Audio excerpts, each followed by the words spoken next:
presentación en inglés y después en español, pero quería llevarle a ustedes un poquito de lo que está pasando aquí. Estamos en el área de prensa con todos los colegas, ¿no? Con tantos colegas, miren cómo hay gente aquí.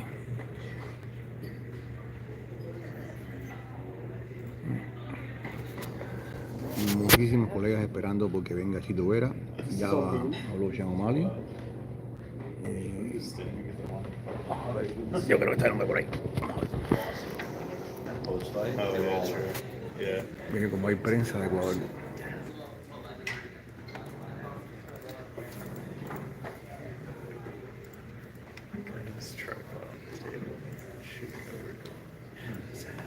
Miren como hay prensa de Ecuador que vino desde la nación sudamericana para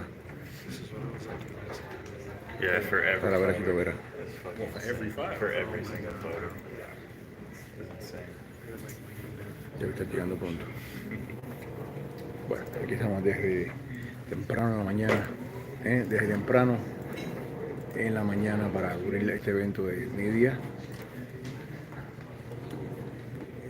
Ya han hablado algunos saludos a todos los que están llegando, saludos a Brian, saludos a Musa, saludos a Donnie, saludos a todos por estar con nosotros acá. Ya está llegando CHITO VERA para la pelea. Como ustedes vieron el video que les puse de Sean O'Malley. Sean O'Malley muy pintoresco como siempre.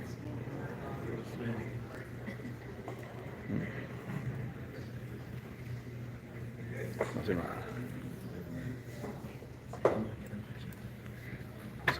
Aquí tenemos una periodista y otro muchacho de Ecuador. Cuenta un poquito. Estamos aquí súper emocionados, digamos, hay muchos ecuatorianos que han viajado para cubrir justamente este momento que es único. Entonces, bueno, vamos a estar todos pendientes de los resultados. ¿Cómo está el país? El país está realmente... Hoy, imagínate, de Chone, donde es Chito, han enviado un equipo periodístico para ver cómo está el ánimo y la gente, porque seguramente van a poner pantallas inmensas para apoyar a Chito. O sea, si llega a ganar, eso va a reventar.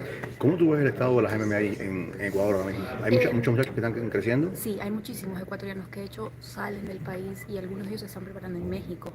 Digamos, a partir de Chito ha cogido mucha fuerza este deporte. Es Bueno, impresionante. Ahí está llegando el hombre.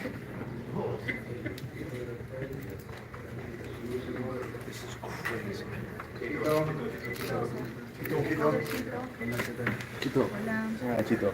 ¿Cómo?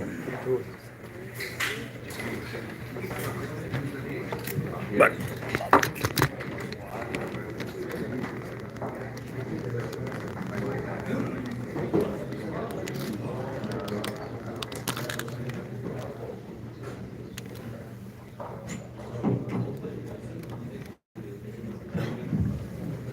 Chito, welcome to Miami. How are you? Good, man. How are you?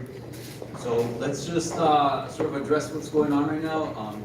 Literally about 120 credited media, 40 of them are from Ecuador, so literally 1/3 are here to cover you. What does it feel to have the country supporting you, and you talk about this moment, what it means for Ecuadorian MMA? I mean, this is a huge moment for my career, and I know people in Ecuador realize how big this can be for history, for my career, and even for all the Ecuadorians to like celebrate something like could happen on Saturday night. So I prepare very well, and I'm excited about the support and the love I'm getting from the people. Certainly, Sean and yourself, you both are fighting for the belt this Saturday, but you do have a whole country behind you, and you mentioned before how you would like to sort of relieve the country due to some of the difficult circumstances that they've been going through. Do you feel like you enter almost the UFC 299 with a bigger purpose?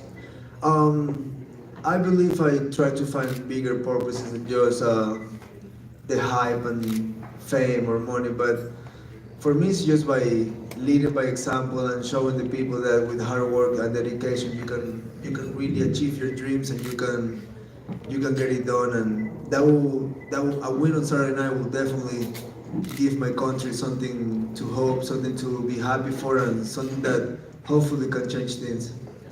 Sean said you guys have been DMing ahead of this fight on Instagram. told us to ask you what the conversations were like on the DM. So I mean, he's a weird guy, dude. I mean, he likes the weird shit. I tried to stay away from it. The only thing I did was send him a picture of me back, and I haven't even read whatever he says after. I get it. I mean, one of his main tools is get on people's head, but good luck with that. But I mean, I'm gonna fuck you up, and I'm prepared for Saturday night. So he's trying to start things, and yesterday he asked me if I was ready to lose the fight. So they didn't catch my answer, which I would have loved the camera catch what I said back to him, but they only catch one side. But that's just one tool to the game, right? I'm ready for a fight. My mind is in the right place, and I'm gonna kick his ass. well, there's cameras now. Yeah, I don't know if you want to fill in the blank for. I asked him to suck my dick. I mean, simple as that. I'm not here to be friendly. I'm not here to be respectful. I'm not a karate guy. I'm a fighter. So you fuck with me, I'm gonna fucking fuck with you. I'm not fucking around, man. And lastly, I don't know if you've seen, but he's been beefing with Ryan Garcia. He's also gone back and forth with Poirier. And he's also been saying that he doesn't count his loss to you. So I just wanted to ask you, do you see him distracted? Do you feel like he's taking you lightly ahead of this fight? I don't give two fucks about what he's doing, who he talks for. I focus about myself. I focus about my schedule, my training, my body, my mind, and whatever he's doing, I can give two fucks about him or his life. Chito, you talked about running into him and inviting him to enjoy you in that way. Do you enjoy the sort of animosity before the fight? Does it give you a little extra spice? Bro, I'm a street fighter, dude. I don't give two fucks. If you're here to you want to throw down, we throw down. I don't grow up in a pussy ass environment like his. So if you want to throw down him or his team, trust me, I don't give two fucks, dude. You sort of mentioned that it was a weird DM, but I've got to push on you and say, what exactly did he send you that was weird? He was just trying to get to my head. The text wasn't weird. He's a weirdo. So I'm not gonna engage with you on a conversation. That's why you send a selfie back, smiling. Do you, you talk about how he's a weird guy, but do you still respect his skills, right? He has shown that he's got some great striking. Of course. I mean, everybody in front of me, I'm not taking them lightly. I know. I have never said it's gonna be an easy fight. I have never said in the past I'm gonna have an easy fight. I'm always there for a hard fight. I'm always expecting the worst, and because the worst can happen very easily in the cage. So with me, it's not like I don't take no one lightly, but I'm also not gonna fucking be under you and kind of like be afraid of you. I'm gonna go as far as I can to get it done. So, and I've been doing it my whole career in the UFC. I got 10 years fighting for the UFC. I have never been in a fight that I disappoint people. You mentioned about his mind games. I'm curious for you. You could play a mind game if you just walk out there and kick him in the calf right away as hard as you can. Do you think that could get into his head? That's exactly what I'm planning to do. I'm gonna get it there, and I'm gonna drill a hole to his face, and then what? There's no talking in there. I know his corner likes to do the talking when we're there, but I'm like, what are you gonna? I mean, I would love my corner to give me advice to win the fight. If my corner is more concerned about talking shit about my opponent and don't tell me what to do, I wouldn't be with the people. But I mean, the whole circle is just like, it's all a full rainbow in there, right? And we know what it stands for these days. Over here. Michael Bisping on his podcast said he had heard that you had a bad camp in his words, and your coach kind of or Aljo said it or whatever, and then your coach. Dude. Oh, yeah, he's so fucking hungry for attention. He never got attention in the UFC. He became a world champion. He defended. He got booed in fucking Jersey against fucking Cejudo. Who gets booed against Cejudo? Holy shit, people fucking hate you. Now you're becoming a YouTuber because fighting career probably is not going well. I don't want to knock down on anybody because I want to focus on my fight and keep my karma in the right direction. But I mean, he hurt. We have a private gym. There's no janitor in our gym. You know what I'm saying? Like, we don't have people. It's the same 3 people year round. But Saturday night, you guys will see how bad my camp was. And I'm a guy that in 3 fights in the UFC, 22 fights in the UFC, has never come with an excuse. Like most of these fighters, they always have something to complain. Oh, this and that happened. Oh, I'm going through this. Oh, I didn't have this. I have never said anything. So that should tell you something about me. And oh, you fuck off, dude. You have a fight ahead. Focus on your life. You're a fucking loser, dude. And Sean was in here earlier, and he said, because Marab is weighing in as a backup in case one of you don't make it. And he said that if for some reason you didn't make it to the octagon, he would 100% fight Marab. If for some reason Sean didn't make it in on Saturday, would you also be down to fight Marab on short notice? 1000%. And you faced a lot of long, rangy strikers like Dominic and Corey Sandhagen. So I'm curious, how does Sean's skill set compare to those two? He's more of a sharpshooter. He's more of a guy that make you miss and throw a big shot. But the length pretty similar. Even Font is pretty rangy. But I feel probably my biggest threat to him is like I can match his range. We have the same legs. We have same arms. So we pretty much are the same size. Like I've been in front of him. I fought like guys like Corey. And if I can get to their faces, I can get to anyone's face. So I'm very confident for this Saturday. Chito Vera, how has your approach changed towards Sean since the first time you guys originally fought till now that you're going to fight for undisputed gold? I see like this will be a way harder fight. He definitely got better. He definitely matured more. And I mean, two different fighters. It's been almost 4 years, and I'm not thinking because I beat him in the first round, last fight is gonna happen like that. To me, the first fight, it's over. I'm thinking about the second fight, and in my opinion, will be a brand new fight, brand new opponent. I know we fought, but it's just I don't like to think about the past. I like to see what's in front of me. And we saw Poirier make history in Anaheim when he beat Volkanovski, becoming the first champion to represent Georgia and Spain. So, and he exploded after that. So do you see this as something that can happen to you? I know you're already a huge star, but maybe to potentially explode even more after this?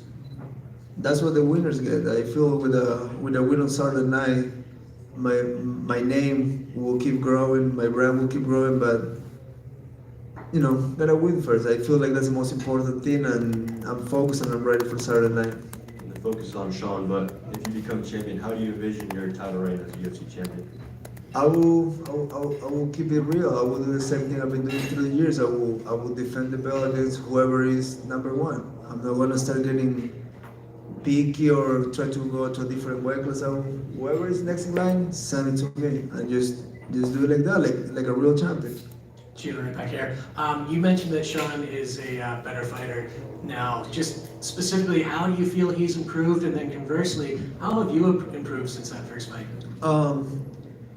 I would say on my side, I fought all the experienced guys. I fought all the former champions. I fought the long run. I had the hardest fight to get to this point in my career, and for a guy like him, he's very talented. I'm sure he keeps evolving and everywhere, grappling, punching, kicking. Like, there's just if you don't evolve in this game, you're gonna stay behind. So I'm taking this as a big risk, but will bring a big reward. And then you talk about the long road getting here. Do you prefer having taken that road? Like, at the end of the day, is it better to have done it this way? I don't know other way. I've been in this spot for my whole life. When I used to fight in South America, when I used to go to Peru, to Mexico, I never got like an easy fight. It was never like, okay, we're gonna build your record a little bit. I don't have an amateur record, so for me it was always getting into the fire and fighting guys that I was supposed to lose pretty much my whole career, and that definitely gives me something, or make me find something inside me that most people won't find out because I went the long run. Thank you. Just a couple more. Go ahead, sir. Chito, over here. When Sean was asked earlier about his prediction of the fight, he said it was putting you to sleep. What are your predictions for the fight on Saturday? Winning. Kicking his ass. Thank you, Chito. Thank Red you. jugador. Reg. Over here, please. Over here. Hello, Chito. Last one, right here. I knew For a good source, the president of Ecuador, Daniel Noboa, is following your fight against Shakumali. Is it possible that he will go to the Kaseya Center and sit next to the Dana White? It's very possible. It's a president of a country, so it will be easier to get in that type of seat. But I haven't talked to Daniel. Two, I gotta see if he's here first. Thank you, Chito. Thank you, guys.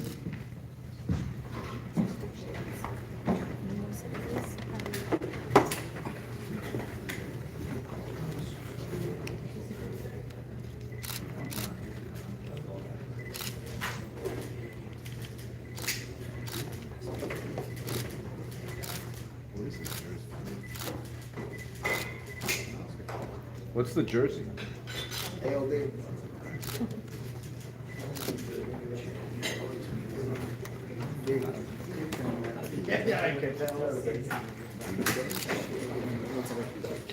We'll come back in a little bit. Yes, sir. Yep. Sure. Perfect.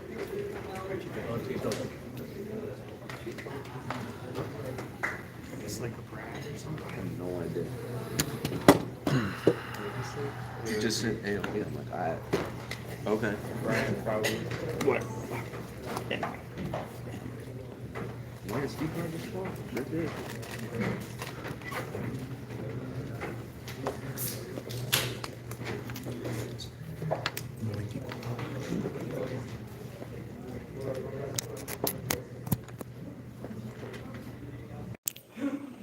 Bueno, ahí escucharon las palabras de CHITO VERA.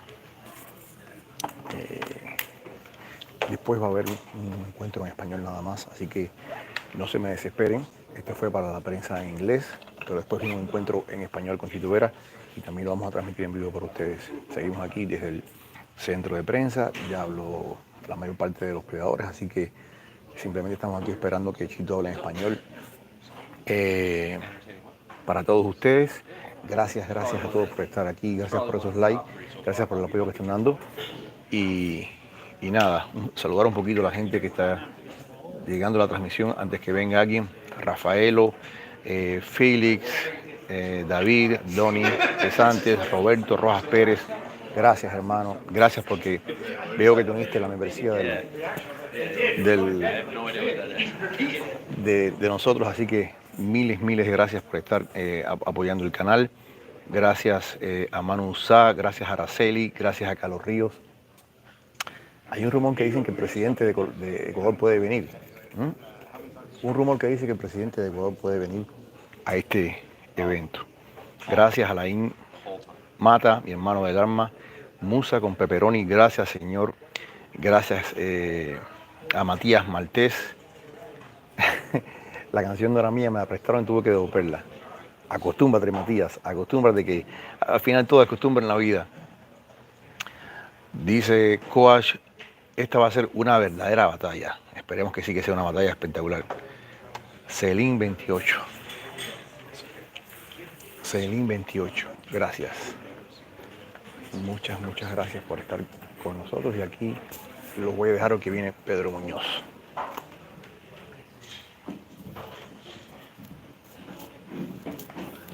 What's going on, Pedro? Pedro, how are you, man?